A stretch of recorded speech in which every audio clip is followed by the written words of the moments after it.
Hi, I'm Don Morris, Morris Group International. I've been here over 50 years. My dad before me was here 49 years. And my children are involved in the business. We've had generations of families working with us, multi-generations. We're a private held company.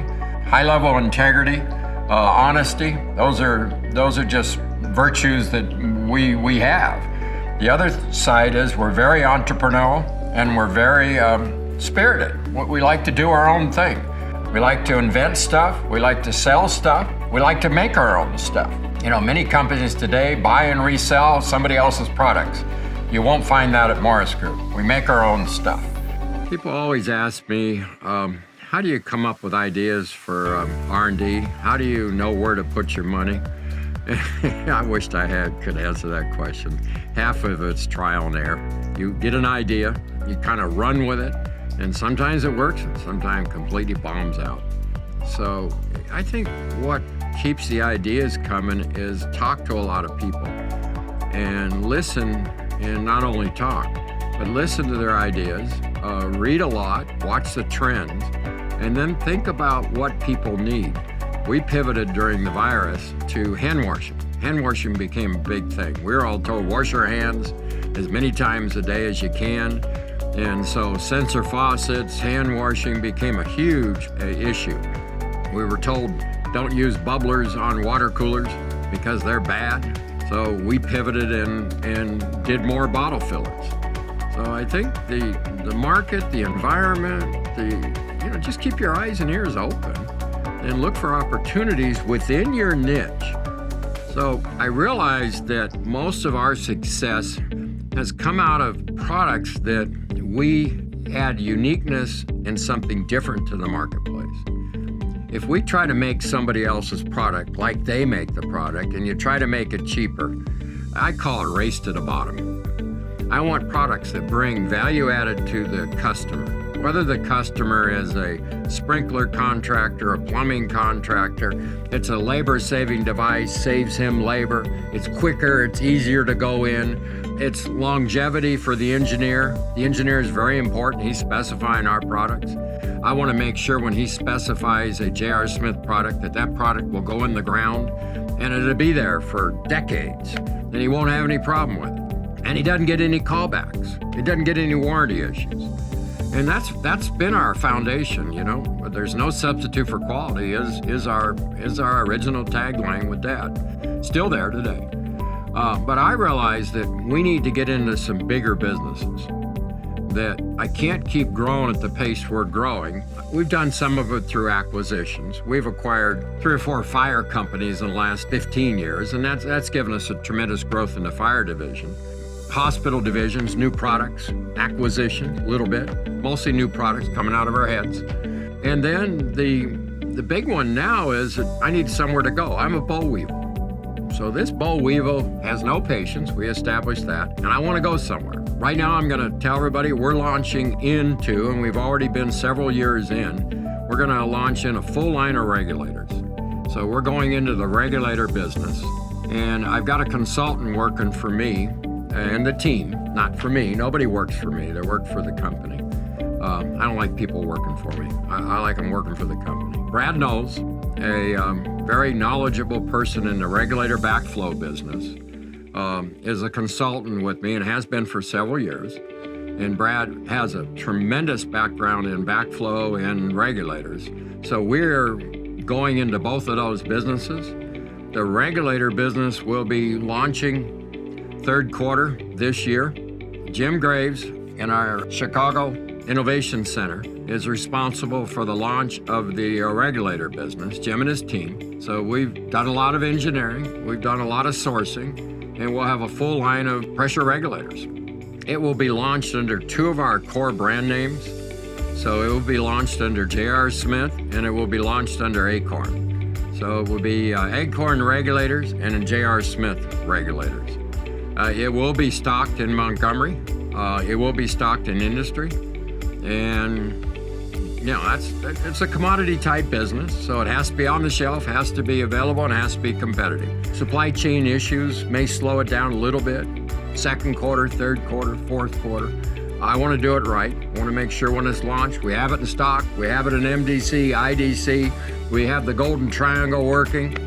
Then Casey Hayes is VP in charge of the backflow product line. The second and more complex product line is the backflow. There's currently 5-6 competitors in that area, but they're only owned by 2-3 companies. And that product line will not be out for several years. The designs are pretty well done. The innovation lab is done.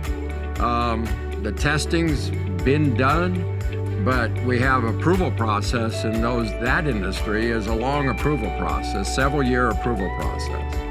And that's a couple year timeline. So don't expect the backflow business that you're gonna order from us anything in backflows for at least 2 more years, 2.5 years. This is what I call the Golden Triangle behind me here. This is where our future is. Today, you have to have products available quickly. You've got to be able to ship them off the shelf quickly. You've got to have good quality products, and you've got to have products that aren't sitting on a boat coming from Asia somewhere. And we're perfect for that. Morris Group is growing like a weed the last couple years because we've innovated a lot of new products, a lot of new divisions, and then now we're enhancing our service levels even further. So now that we're 100% ownership of J.R. Smith, we've expanded our Montgomery distribution center.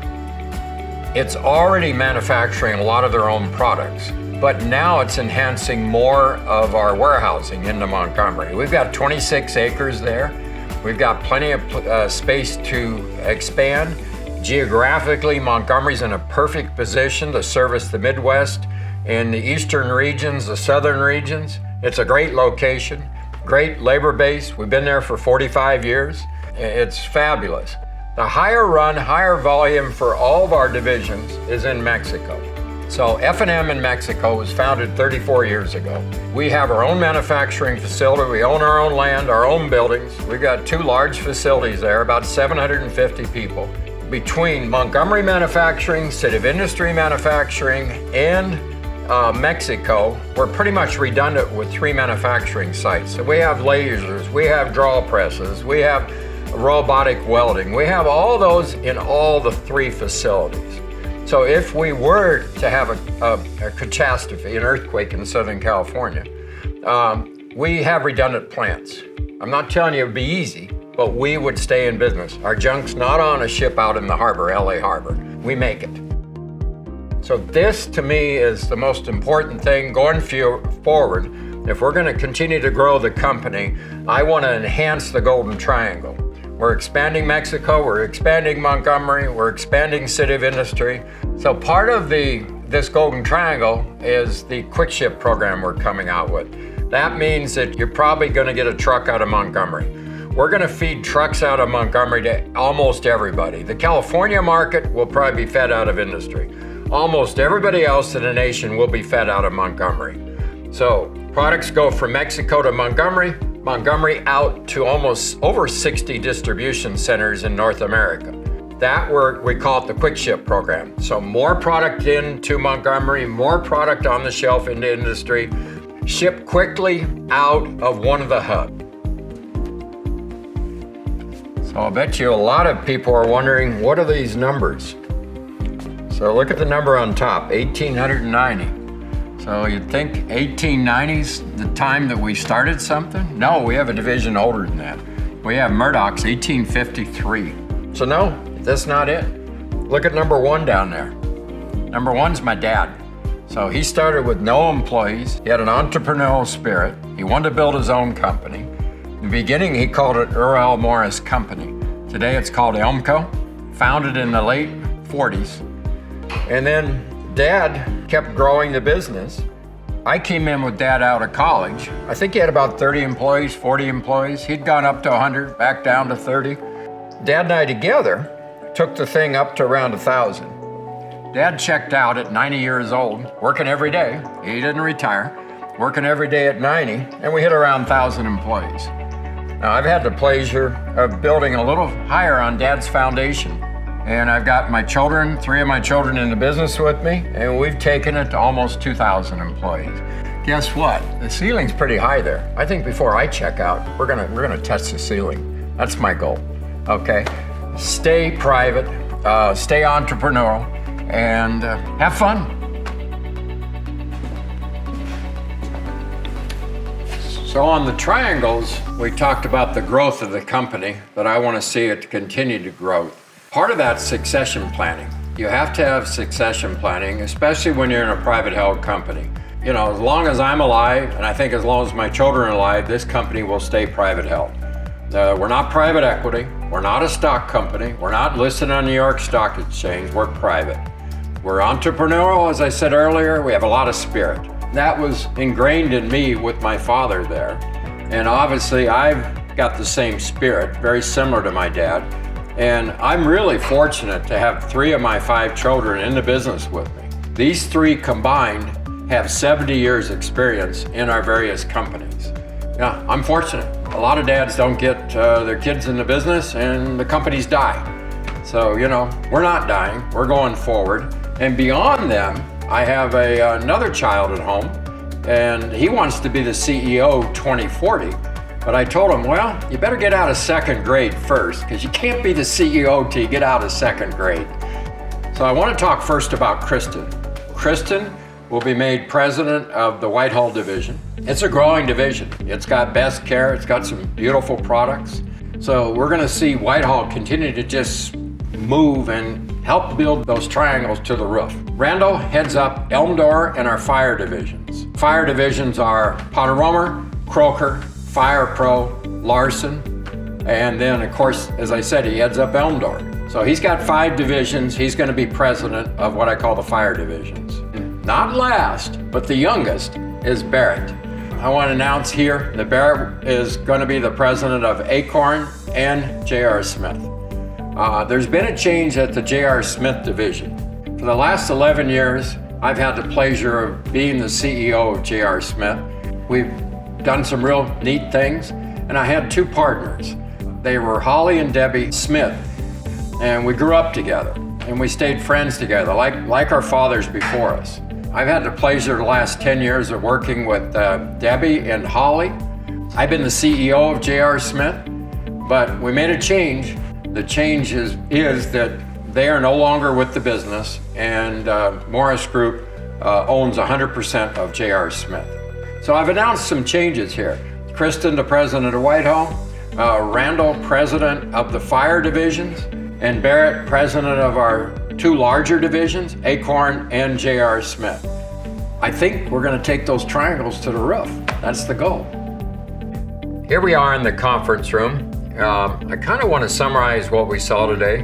What you saw is a family that's been dedicated to Morris Group from the very beginning with my father, myself, my brother, my children. Hopefully my grandkids come into business. I mean, that's a family-held business. That's what we are. And on the cover of the video presentation, you see a dinosaur. Our legacy is not extinction. Our legacy is growth, prosperity, and have some damn fun. So the last couple years have been challenging for everybody. They've been very productive for Morris Group and me personally, because I wasn't traveling, I was home a lot, and we developed a lot of new products at Morris Group, hand washing, a whole lot of new products. But beyond that, I had another job. So my wife, Mimi, was asked to go on Bling Empire, which is a Netflix series. And guess what? We have a new career in Hollywood.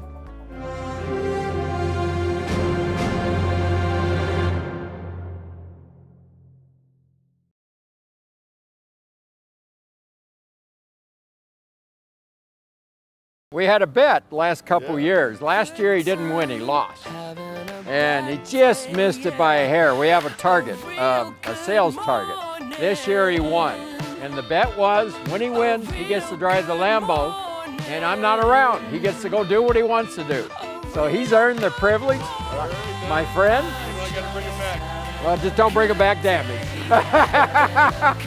He's in.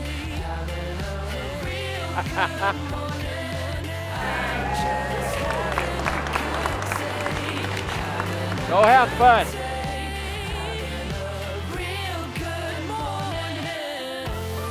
Thank you. That was fun. And what I do as a dad is I don't try to push the children into something they don't want to do. I mean, if you don't love what you're doing, you shouldn't do it.